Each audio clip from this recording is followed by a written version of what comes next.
Hop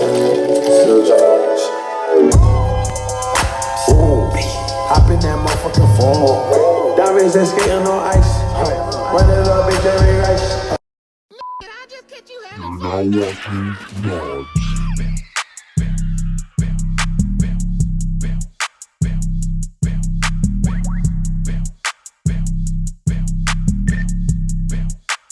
Paving this shit crank. Nods. Chicka chicka bang bang, chicka bang bang, chicka chicka bang bang. Hello, welcome to my page, or back to my page. I'm Nods, and I do trendy DIYs, or really whatever I feel like doing. And today I don't feel like doing an intro, so I'm not going to. Anyways, you should definitely check out my Instagram, which is at @TheNadiaHoward, and my Depop, which is also at @TheNadiaHoward. I'm sorry if she's creeping you out. I'm sorry. But anyways, yeah, check out my Depop because I post a lot of the clothes I make on there. Today we're going to be making those lovely Y2K carpet blanket pants. Yay! And I'm doing a complete no sewing machine thing. I've been sewing a lot without my sewing machine. I've been hand sewing a lot, and all you need is a needle and thread and a whole lot of time. Okay, it takes a lot of time to hand sew. Okay, so yeah. Anyways, let's get into the video. Okay, so first you want to start with the blanket. Obviously, I got this beautiful blanket from the thrift store for maybe $2. I don't know, for in back. Yeah, and it got these little fluffies on the side, which is so cute and perfect for what I was going for. Okay, so then you want to fold your blanket in whatever way can fit the length of your body and the width of your body. That could be hot dog way, that could be hamburger way. I think for me it was hamburger way. If this is not making sense to you, then you had no childhood. But yeah, fold it either vertically or horizontally, whichever way it can fit, like I said, your width and your length. So we want to preserve these beautiful little fluffies. So you're going to cut the longer side, whichever end is the longer end of fluffies. You're going to cut that off, but leave some space so you have some space to sew it on. Don't cut it too close to the actual fluffy part. Okay, so make sure your fabric is flipped inside out and double layered. And then lay a nice fair pair of pants that fit you well on top of the fabric. And then you're going to trace the outline of the pants, but make sure you leave seam allowance. Don't do it right on, leave some space for your tracing. Yeah, I didn't mark it with a pencil or anything. I literally just cut my tracing out, but yeah, leave some space there. And yeah, next you're going to take your pair of pants that you traced, or you can take the fabric to make sure the measurements are more precise. But basically you're going to take it and flip it to the other side, just so you can have like the same pattern just flipped basically. And then you're going to do the same thing. Make sure you leave the same amount of space if you're not going to use the same pattern. This is what you should have now: your two pants legs, and then your extra flap of fabric on the side. Okay, so now you should have 2 sets of fabric or 4 individual flaps. And you're going to sew from the top along the curve until halfway only through that little hump right there. I don't know how to explain this well, but only sew halfway through that little hump. Okay, that's what you're gonna sew first. Okay, time to grab your thread and your needle.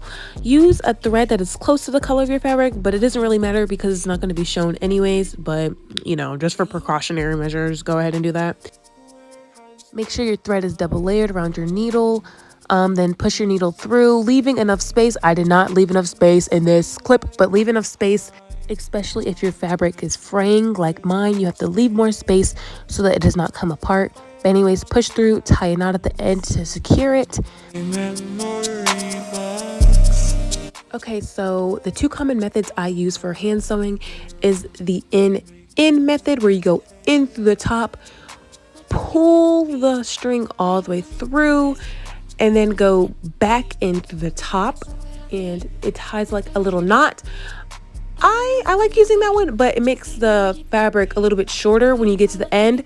So I like to use the in out method, which is the common way of hand sewing, which basically you just go in through the top, then out through the bottom, then in through the top, then out through the bottom.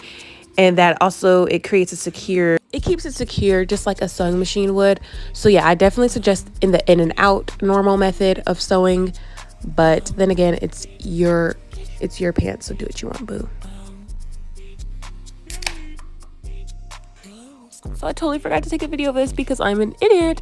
But after you sew halfway up to that little hump, you're going to make sure the pretty sides are facing towards the inside, and you're going to open up the pants and then lay them together, just like how regular pants would look. The sides should all line up, pretty sides inside, ugly side facing outwards. So it's basically going to be inside out, and it should look like normal pants now. Now we're going to start on the inner seams of the pants, okay? So not the part with the fluffy, we're going to put the fluffy at the inner seams, and we're just going to sew those together on both sides. Nothing special, just sew them together. Here I'm showing you my little in-out method. Just sew. Now for the outside of the pants. Okay, it's the little complicated part, not really. So basically you're going to open up your two pieces together, and you're going to put the flop part what you're gonna put it on the inside. Okay, make sure the fluffies are on the inside of the pants, because when you flip it out, like when you flip it the right way, it's going to be on the outside of the pants. So yeah, but make sure it's like that. And then you're going to again leave space when you sew. Please leave space when you sew. But yeah, that's how it should look. See how much space I left when I sew? You got to leave like an inch if your fabric is very like easily fraying. Okay, anyways, now do the same thing on the other side, and then now it should really be done. This is still inside out, and you should have both inner seam, outer seam done, and it should be connected, and you should just have to flip it inside out, like flip it back the right way, and you will be done. It's Yameii. Okay, so ignore this hole I created in the back. I did not leave enough space when sewing together, so I suggest doing the in-out method. But I'm gonna just redo it. It's not that big of a deal. That's number one. Number two, if you want to create an elastic band on the inside of the pants, then you're gonna make sure you're gonna fold over like this and sew down here on the inside, so it looks like this on the outside.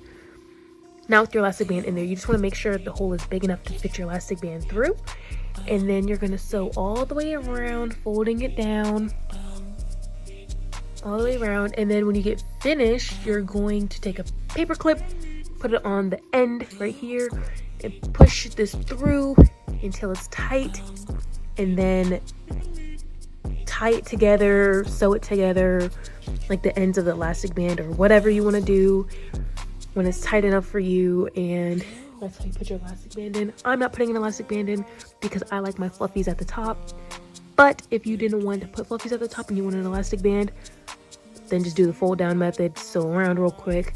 That's just extra sewing and not what I'm going for. So yeah. I got answers in my memory box. Strike like a panther, make no mistake. Looking like that beat, I don't know it, rest. Looking like that beat, if I can sew it off it. Looking like that beat, I don't know nothing of it. Ah, no way, you're still here. You're still here. You must like me a little bit, if not a lot of it, which is so weird because look at how informal this is. Like, look at how unprofessional this is. I don't know why you like me, but whatever. Anyways, thank you for watching the video. I hope you enjoyed it, and I hope you can reciprocate it. And yeah, check out my Instagram and my Depop. Bye, chicas and chicos. Yameii.